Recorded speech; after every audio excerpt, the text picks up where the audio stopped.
வாங்க இந்த அடை செய்யறதுக்கு நான் 1/2 கப் புழுங்கலரிசி எடுத்திருக்கேன், 1/2 கப் கடலைப்பருப்பு எடுத்திருக்கேன். இந்த ரெண்டுத்தையுமே கழுவி ஒரு 4 மணி நேரம் அந்த மாதிரி ஊற வைங்க. ஊற வச்ச பிறகு நாம எப்படி அரைக்கலான்னு பார்க்கலாம். வணக்கம் நண்பர்களே, வாங்க நாம இன்னைக்கு தவளை அடை எப்படி செய்யறதுன்னு பார்க்கலாம். அதுக்கு நான் ஃபர்ஸ்டே உங்களுக்கு காட்டிட்டேன். 1/2 கப் பருப்பு எடுத்திருக்கேன், 1/2 கப் புழுங்கலரிசி எடுத்திருக்கேன். இது 4 ஹவர் ரெண்டுமே ஊறிடுச்சு. ஊறின பிறகு இது ரெண்டுத்தையுமே ஃபர்ஸ்டே அலம்பிட்டே ஊற வச்சுட்டேன். அதுக்கப்புறம் தண்ணி வடிகட்டிட்டேன். ரெண்டுத்துக்கும் தண்ணி வடிகட்டிட்டு என்ன பண்ணணும்னா, பருப்பை முதல்ல 1-2 வடைக்கு அரைக்கிற மாதிரி அரைக்கணும். ரொம்ப மசிச்சிடக்கூடாது, வடைக்கு அரைக்கிற மாதிரி அரைக்கணும். ரொம்ப 1-2 இருக்கக்கூடாது, ஓரளவுக்கு முக்கால் அரைப்படணும். அடுத்து அரிசி. இந்த அரிசியில் காரத்துக்கு ஏற்ற மாதிரி நான் 2 மிளகா எடுத்திருக்கேன், 3 பல் பூண்டு எடுத்திருக்கேன், ஒரு 6 கருவேப்பிலை எடுத்திருக்கேன். இது ரெண்டுத்தையுமே நம்ம மிக்சியில் தனித்தனியாக தான் அரைக்கணும்.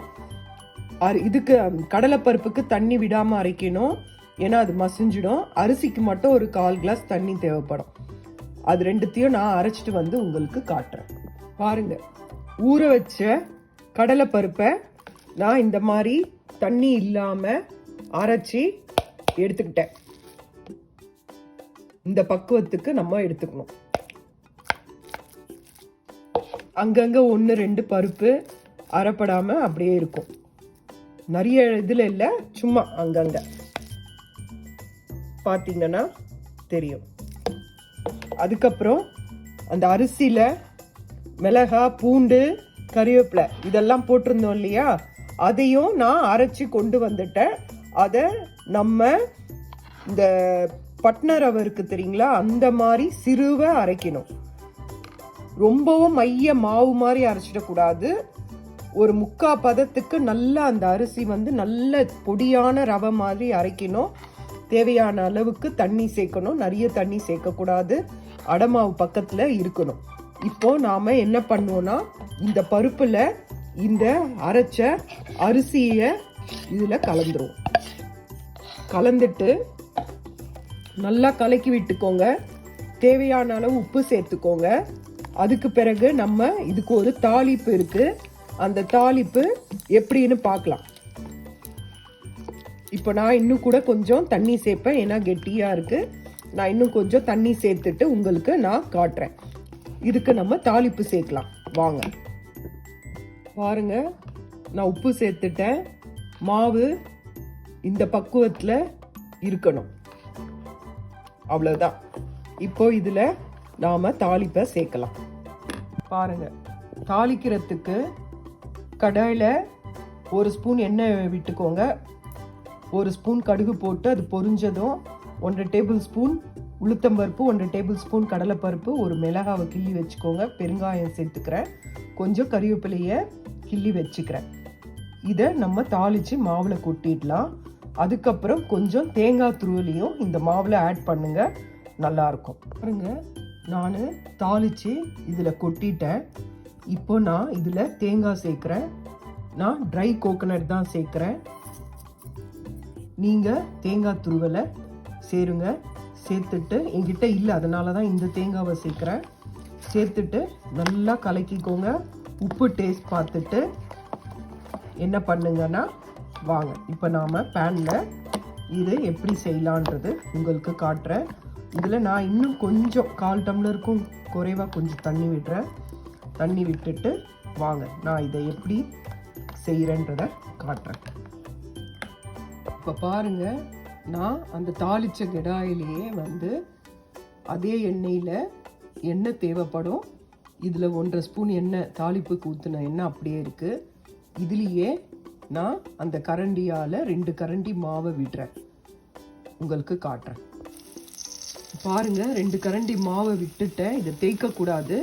2 கரண்டி மாவை அப்படியே இப்படி விழுந்தோடனே இப்படி ஆகிடும். அதுக்கப்புறம் சும்மா லைட்டாக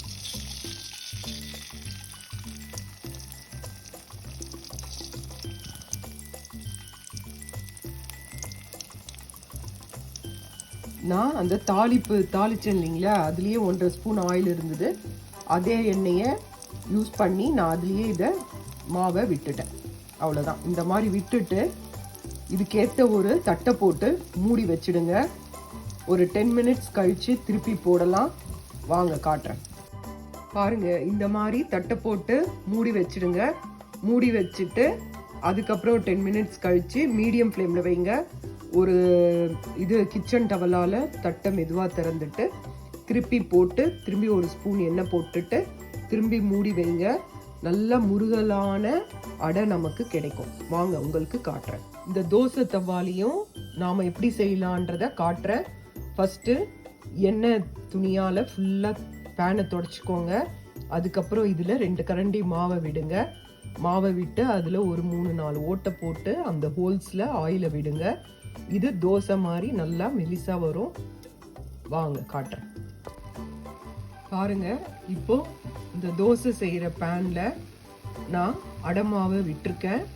அதுவே நான் காட்டின அந்த 2 கரண்டி தான். அதில் எப்படி விட்டோமோ அதே மாதிரி இதில் விட்டு நீங்கள் ஊத்தப்பம் அளவு மாதிரி தேய்க்கணும். ரொம்ப தோசை மாதிரி தேய்ச்சிடக்கூடாது, ஊத்தப்பம் மாதிரி தேய்க்கணும்.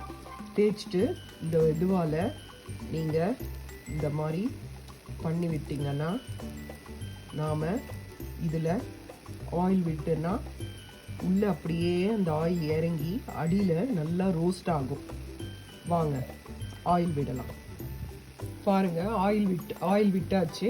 ஆயில் விட்டோடனே அதை இந்த மாதிரி மாவு முழுசுலையும் இந்த மாதிரி தடவி விடுங்க. தடவி விட்டோன்னே இந்த ஆயில் அப்படியே உள்ளே இறங்கும்.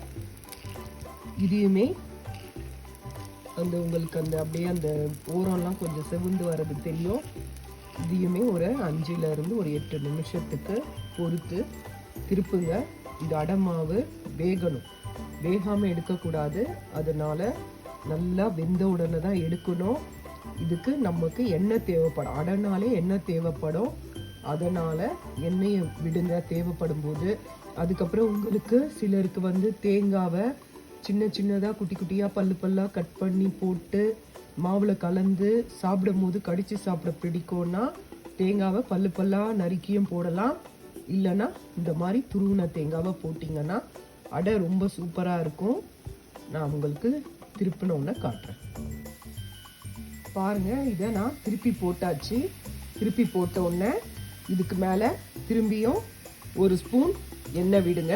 எண்ணெய் விட்ட உடனே நான் சொன்ன மாதிரியே பொறுமையாக வெந்த உடனே எடுங்க. இல்லைன்னா மாவாக இருக்கும். இது எப்படியோ குறைஞ்சது 5லேருந்து 8 நிமிஷமாவது வேகிறதுக்கு டைம் எடுக்கும். ஹை ஃப்ளேமில் வைக்காதீங்க, மீடியமாகவே செய்யுங்க. ஹை ஃப்ளேமில் வச்சா தீஞ்சு போயிடும், உள்ளே வேகாது, அப்புறம் மேலே தீஞ்சு போயிடும். இப்போ நான் இதில் ஒரு ஸ்பூன் ஆயில் விடுறேன். இப்போ பாருங்கள், நான் தட்டை திறக்கிறேன். தட்டை திறந்த உடனே பாருங்கள், அந்த ஓரம்லாம் நல்லா நல்லா ப்ரௌனாக இருக்குங்களா. இந்த டைமில் இதை திருப்பி போடணும். எவ்வளோ அடியில் எவ்வளோ சூப்பராக இருக்கு பாருங்கள். இதுதான் இந்த பானலியில் செய்கிறதுக்கும் பேனில் செய்கிறதுக்கும் உள்ள வித்தியாசம். இது நல்லா ஓரம்லாம் நல்லா கிறிஸ்பியாக இருக்கும், சூப்பராக இருக்கும் சாப்பிட்றதுக்கு.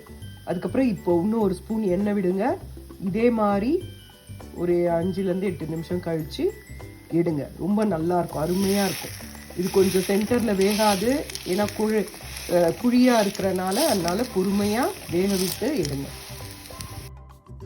இதுதான் தோசை தவால செஞ்ச அடை. இந்த மாதிரியும் செய்யுங்க. அதுக்கப்புறம் பானலிலையும் செஞ்சு பாருங்க. இது பானலியில் செஞ்ச அடை. இந்த மாதிரி இதை 2 இதாலையும் செஞ்சு பார்க்கலாம். பேன்லேயும் பண்ணலாம், பானலிலும் பண்ணலாம். செஞ்சு பாருங்கள். செஞ்சு சாப்பிட்டுட்டு எப்படி இருக்குன்னு சொல்லுங்கள். லைக் பண்ணுங்கள், சப்ஸ்கிரைப் பண்ணுங்கள், கமெண்ட் பண்ணுங்கள். நன்றி, வணக்கம்.